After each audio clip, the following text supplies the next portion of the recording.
Everybody, it is Q&A Monday, and by the time this gets uploaded, it'll probably be Thursday. But because of travel schedules and things like that, I'm not going to be able to do a live Q&A. So I wrote down a bunch of the questions that I'm getting repeatedly from people. I'm going to go over those, and then I will upload this and be able to put that out. But it is literally like, I don't know, 11 o'clock at night. 11:15 right now, and I kind of find it pointless to do a live Q&A this late because, let's be honest, most people are in bed. So I'm going to go over the questions that I get a lot, or I've gotten a lot over the last week, and then I'll be back hopefully on my regular schedule next Monday. So I get lots of questions. My last video I posted was meal planning on a spending freeze, and I got a lot of questions about the meat, and not necessarily on a spending freeze, but how I buy it and things like that. So I'm going to go into that real quick. So when I buy meat, I buy it in bulk. I plan on buying multiple pounds and preparing it for multiple meals. When I buy it, I want to make sure that I have the time to do that, because usually when you're getting meat on sale, it has a shorter expiration date. So you need to be able to prep that within, say, 24 hours of buying that and either cook it or get it in the freezer. And so that's just something that you just need to be prepared for. So I will watch the ads. I have an app on my phone called Flip that I can go through and check all the different stores in my area and see what's on sale and compare prices and things like that. And so I can know if I have something on sale.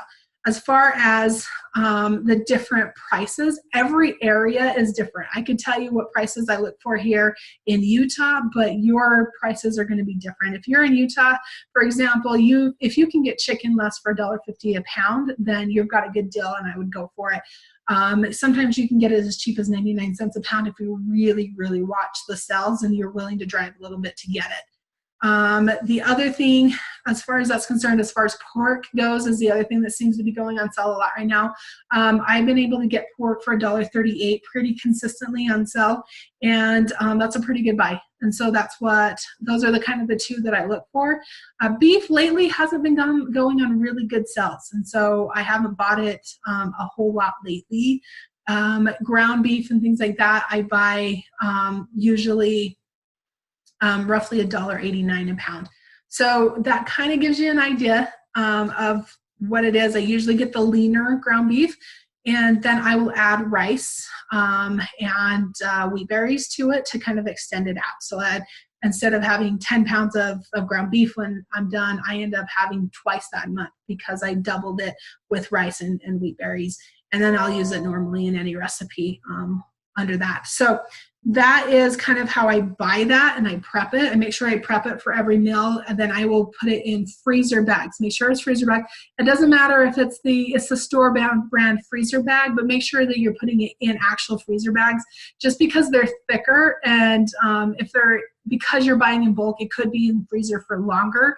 It'll just last longer. And so I highly recommend you getting the freezer bags because it makes a difference. When you're storing your meat, that's another question I get a lot. People will say, I bought bulk meat, but I got freezer burn. Okay, you need to look at how you're storing it in your freezer. There needs to be a constant airflow on all sides of your product, of your fridge. So if you have like I have two fridges. I have the French door kind, and then I have the one with the freezer on the top and the fridge on the bottom. You need to make sure that you can have like a 1-inch air gap between your product and your shelves. So I will use pans. Actually, I've got the equivalent of a restaurant version casserole pan that is metal that I can stick in the freezer, and it's not going to impact the pan at all.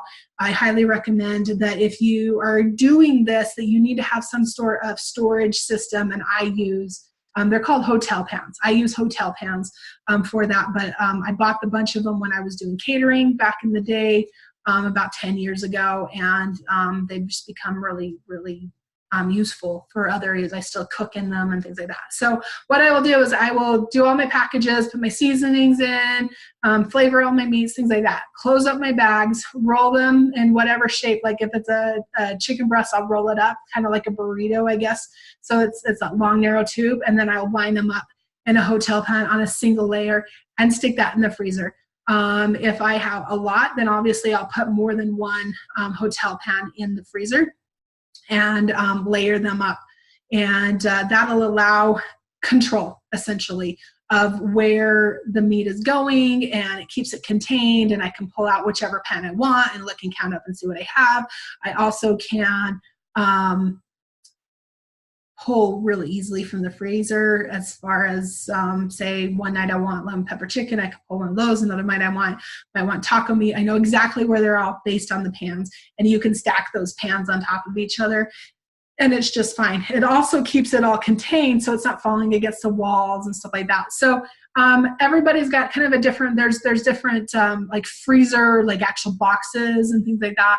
Get whatever works for you. Metal pans work for me, and they're flatter and they're easier to use. So if you're having problems with freezer burn, check how full your freezer and how you're storing it. Make sure there's proper air between the sides. 1 inch between the sides is what I keep. A 1/2 inch in the back, because it's kind of hard to get any more than that.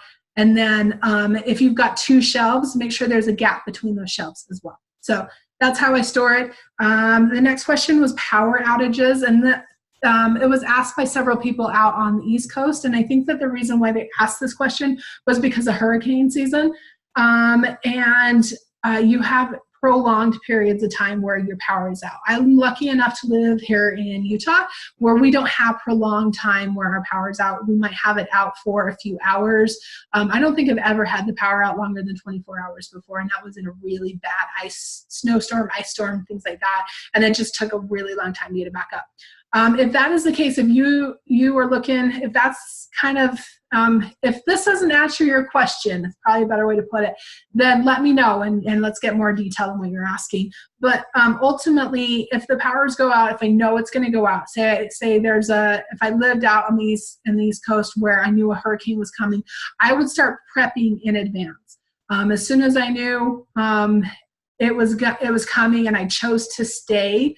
By the way, if they tell you to evacuate, get out. Nothing is worth your life. Get out. But if I chose to stay, it's far enough away from me, but I could have power outages and things like that, I would start planning in advance. I might have, 7 or 8 coolers, and I would label one for each day of the week, or maybe they'll last for 2 days, whatever you're doing. And then I would make sure that I have lots of dry ice on hand.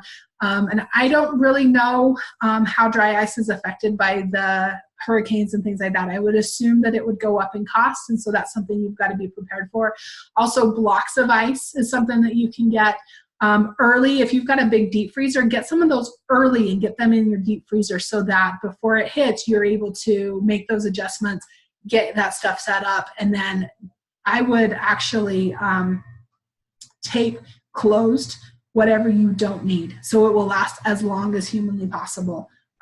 So I would have a little cooler of, 2 days maybe worth of stuff with some ice and some dry ice, if you can get your hands on it.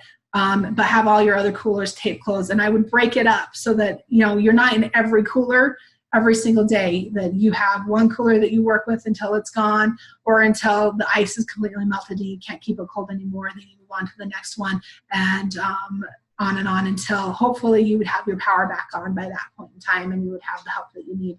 The other thing that people asked about was milk, because I talked about freezing milk.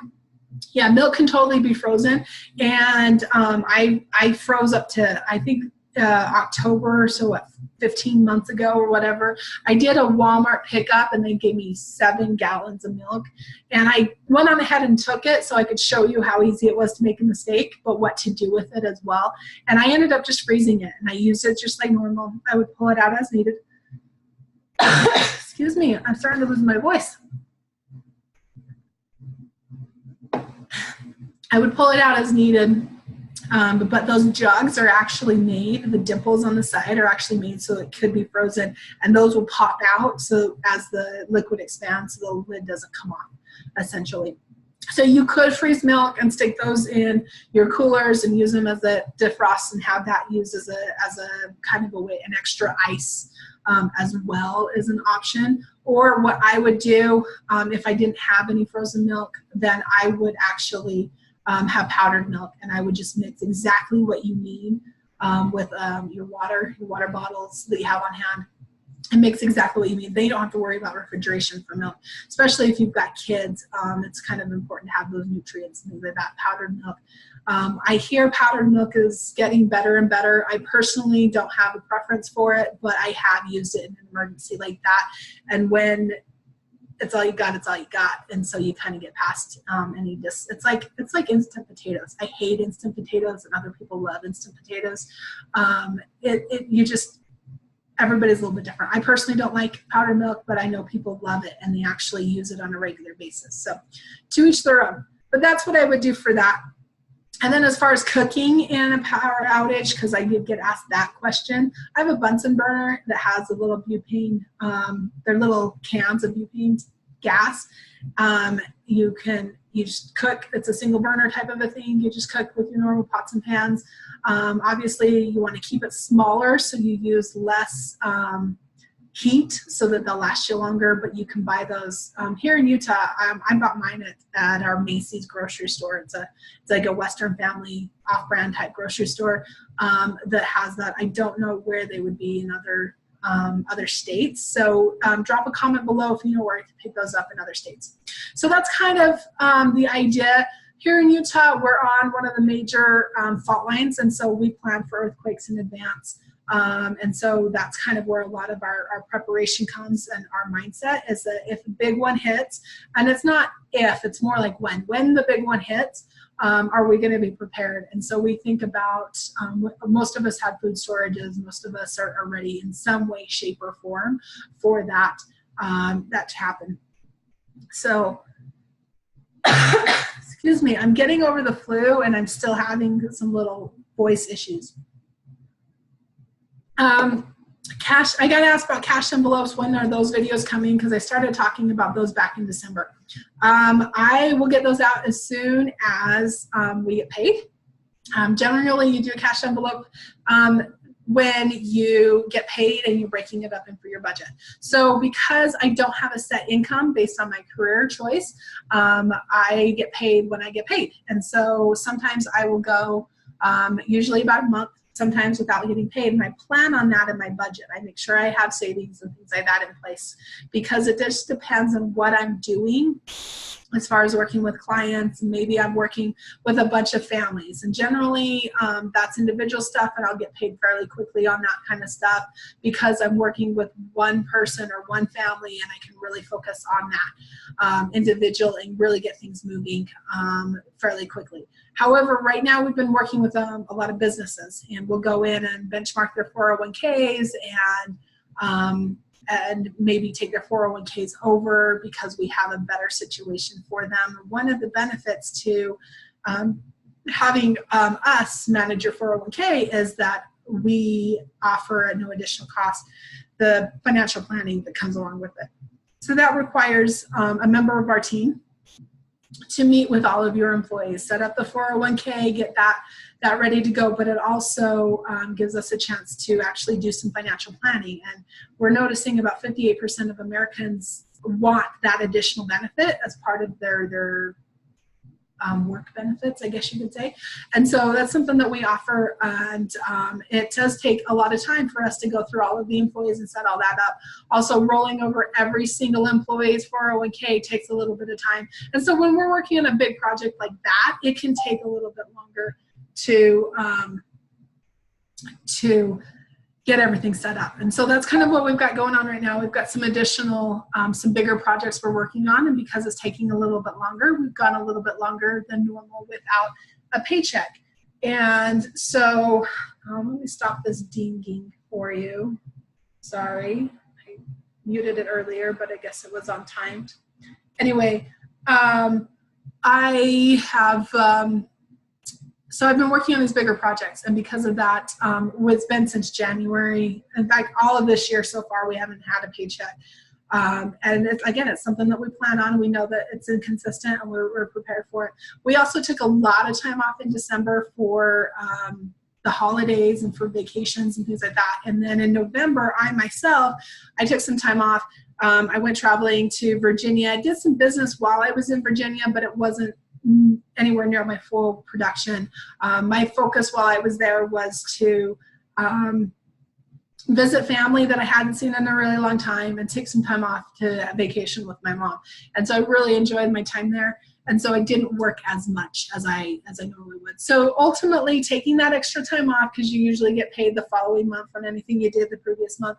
And then where I started the first year, we really started working with these big projects. And so it just kind of pushed off paychecks. Again, it's just something that we're used to, because we know what's going to happen and how long it's going to take things. But it kind of scares other people that might happen. And so anyway, we are planned on that. We knew it was going to happen. We had the savings into place, but I can't do a cash envelope system without cash. And we're just waiting for our paychecks to come in. And as soon as that comes in, I will go through those with you. I will break down the budget with you. I always promise to be very open and honest about our situation, and so that you truly know where we're coming from.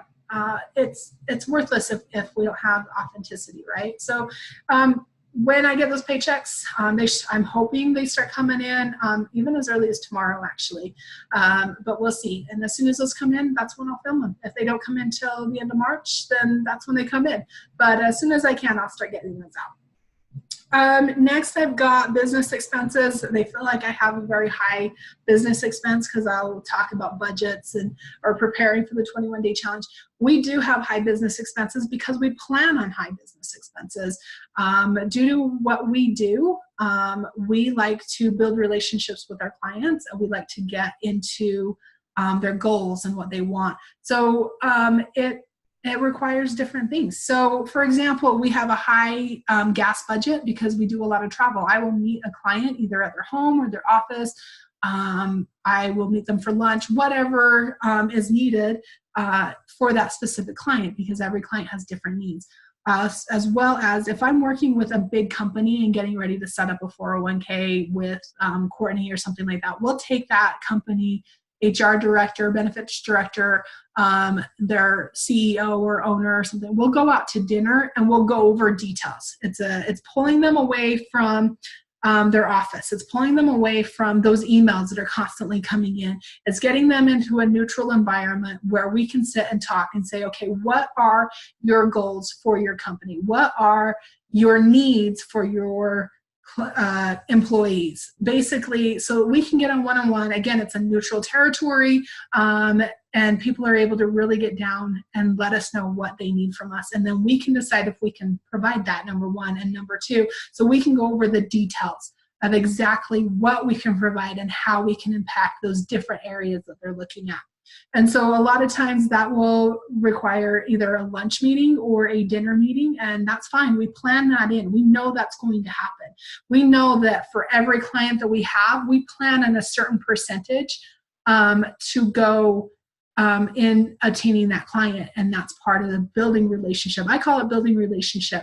If we know what you want and what you need, then we're able to really get detailed in creating those plans. And so we create that around that. Also, if I'm doing an interview with somebody, I prefer not to meet in my office because it can be intimidating for people. If I want to get to the point where I'm having a personal conversation, not necessarily a personal conversation, but I'm having a one-on-one conversation about career goals and where they want to go and how much money they want to make and things like that. If I'm sitting in at my office at my desk, they're not as, I learned a long time, they're not as open as if we are sitting in a casual environment at a coffee shop, talking over a cup of coffee or a cup of hot chocolate or whatever, I feel like at the time, or they feel like as well, obviously. But I like to get in those neutral environments, and that's the key. It's a neutral environment where nobody feels pressured one way or the other. We can have basic conversations. And so that's, we plan on that as a regular expense. I plan on coffee on a regular expense, as well as dinners with those bigger clients. So that's the larger expense. On those, we also, again, have a larger gas bill because we have two cars, and generally we're going in opposite directions. The same goes for, we pay for office space, we pay for office supplies. We do a lot of printing because we're dealing with people's money, and you have to have what we call wedding signatures. They actually have to sign it. It can't be done over DocuSign. We do whatever we can over DocuSign, but it has to go like that. So we plan on high printing costs. We plan on those different things just to make sure that our I's are dotted, the T's are done, all of that. We also, again, we're dealing with people's money, people's personal information. We have a higher security on our internet. We have a higher security on our storage as far as things like that are concerned. So it does cost a little bit of extra money. So we plan on that for us and our team. A lot of that covers our team as well. So anyway, that's the business expenses. What else we got here? Somebody asked me about Clean and Lean Challenge. Yes, I'm still doing Clean and Lean Challenge. I kind of got the idea based on engagement in the post that you guys are kind of tired of hearing about Clean and Lean Challenge, so I have not posted about the Clean and Lean Challenge. Yes, I am doing that. It's always a 90-day challenge. I weighed in January 1 at 243 pounds. If you followed me for the last year, you know that was a significant weight gain. And then for February, I weighed in at 236. So I lost 7 pounds in January. I was really happy with that. My goal was 10, but I did pretty good. And ultimately, I don't believe in diets. I don't believe in making weird changes that are temporary, because when you do that and you lose weight, odds are once you stop doing that weird, whatever that weird change was, you're going to gain that weight back. So I have had a significant weight gain in the last year. It's very explainable. I'm not saying that it's okay to gain weight like I did, but I did gain a significant amount of weight. I started gaining that weight over a year ago. And if you followed my post, you knew a year ago I was convinced I had thyroid issues. Thyroid cancer runs in my family. Both my younger sister and my mom have had thyroid cancer. My dad's had a scare as well. And so I was convinced that I was just the next one on the list, and that's what was going on last year. I went in to get tested, and that's not what it was. I was actually pregnant. I did not know. I did not get morning sickness. I didn't have normal things that people can tell you about getting pregnant. If you want some TMI, I don't have regular periods either. So that wasn't, I get that question all the time. That just wasn't an indicator for me, because I had an IUD, and it was, it goes uneven when generally when you have those. So I really didn't have a lot of signs other than the fact I was gaining a lot of weight, and man, I was moody, and I just figured it was my thyroid, because those are side effects of a thyroid issue. So I went and got my tested, and found out that I was pregnant, and I was pretty significantly along. I actually would have gotten pregnant back in November. And so it was kind of crazy, very shocking. It was not planned, not necessarily a good time of life either. And so ultimately, it was about 4 weeks later that I ended up losing the baby. And I miscarried and went through that whole process as well. And for any of you that know or have either had a wife that has miscarried, or you yourself has miscarried, you know that your body goes through scary things when you do that. Not only physically to recover from something like that, but also emotionally and hormones and things like that. I was all over the place. And it took a really long time to finally even out and balance out where I felt like I was normal again. And part of that was my hormones were all a mess. And part of that was I was gaining weight because my hormones were all a mess. I knew exactly what was going on and exactly why I was gaining weight. I wasn't changing a whole lot of what I was eating and things like that. My body was just, the hormones were out of whack. And so it was holding on to everything it possibly could. So ultimately, I had to really wait until my body regulated and got back to normal. I'm finally feeling back to normal. A year, just a little bit less than a year later. And I'm hoping to get back to where I was. My lowest was 170 pounds, and I'd like to get back to that. My biggest was 327 pounds. So I'm nowhere near my biggest. I'm kind of right in the middle of all my weight loss and gain and all of that. But I'm looking forward to getting back to that 170. I plan to continue to do the regular Clean and Lean challenge. I have added intermediate fasting, and I'm doing a 16-8, which means 16 hours fasting with 8 hours where I can eat. I really like adding that. Again, I don't believe in fad diets or anything like that. The reason why I like this particular item is it's something that that I can do ongoing and have it be okay. I'm not starving myself or anything like that. It's basically setting restrictions so my body knows exactly when I'm getting food and when I'm not. I'm not going to bed on a full stomach, which I did a lot before. I just know that I can eat from this time to this time, and I can have my meals, and I'll spread my meals out through there and my snacks. And then I call it quits after that 8 hours, and then I'll go 16 hours. So that's made a big difference. I actually know when I'm hungry and when I'm just bored, because I was doing a lot of bored snacking and things like that. And so it's just made a big difference. And so that's one thing that I've changed. It is something that I feel like I can maintain long term. And have it be fine. I haven't seen any like glucose issues and things like that. And I know that that's something that's been a concern of mine as far as diabetes, being pregnant, gestational diabetes, and things like that. And so I'm just really looking forward to get back into shape and in the gym. I'm not as regular as going to the gym as I used to be. I look forward to getting back to that. My schedule kind of got a little crazy. And I was, let's be honest, making excuses as to why I couldn't go. So I'm looking forward to kind of getting back on a regular schedule and going regularly to the gym and focusing mostly on weights. I do some cardio, but I do focus mostly on weights because I notice my body reacts quicker to weight training, and I actually lose a lot of weight. I don't do weights to bulk up. I do weights for endurance, and so I have light weights. And do more reps, basically, is what I do. So that is the Clean and Lean Challenge. That's where I'm at. I'm at 136. Last I weighed in. I don't weigh in every day. I weigh in once a week, and that's just where it is. So that's about it. I have a question for you guys. For those that have made it all the way through this is a long video. It wasn't intended to be that way, but I want to do a series called Journey to $1 Million.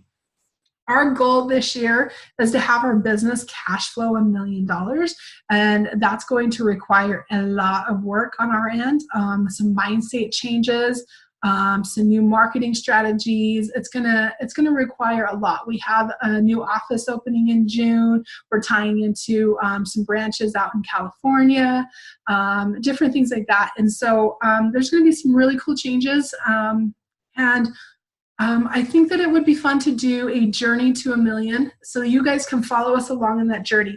You guys can see what we've had to do and what it takes. It's a lot of hard work and it's a lot of hustle. Our mindset, what marketing changes we're doing, what changes we're doing overall. Because when you go from 500,000 to $1 million, it's a whole new ball game in what you're doing, and you're changing the mentality of your personal position and how you manage and how you run things. And we're going to go through those challenges and changes this year. And so if you would like us to make that and to follow us along in that journey, comment below or DM me and say, hey, yeah, I'd love to see that. This is what I'd like to know as well, so that as I'm writing that content and writing different things, we're also going to do a lot of live updates and, hey, this is what's going on right now.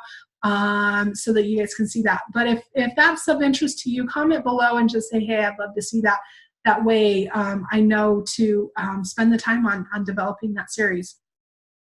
As always, if you're on YouTube, subscribe. If you're on any of the other social platforms, like or follow so that you don't miss out on any of these videos. I really enjoy doing them. I play shy until I actually get going, and then I can't shut up, go figure. But I would like to I'm going to continue to post ultimately. So you don't want to miss out on that. Make sure that you set up follows and alerts and notifications so that you don't miss out on any of the videos that are coming up. We've got some fun stuff coming up with the new opening of offices, the new training systems and things like that. A lot of business type stuff going on, as well as I'm developing a online financial makeover class. It's called Money Makeover, and it goes over the 6 steps to financial freedom. And I'm really looking forward to that. You kind of can see that as that develops as well. So anyway, you guys have a wonderful day, and we'll catch you on the next Q&A. Bye-bye.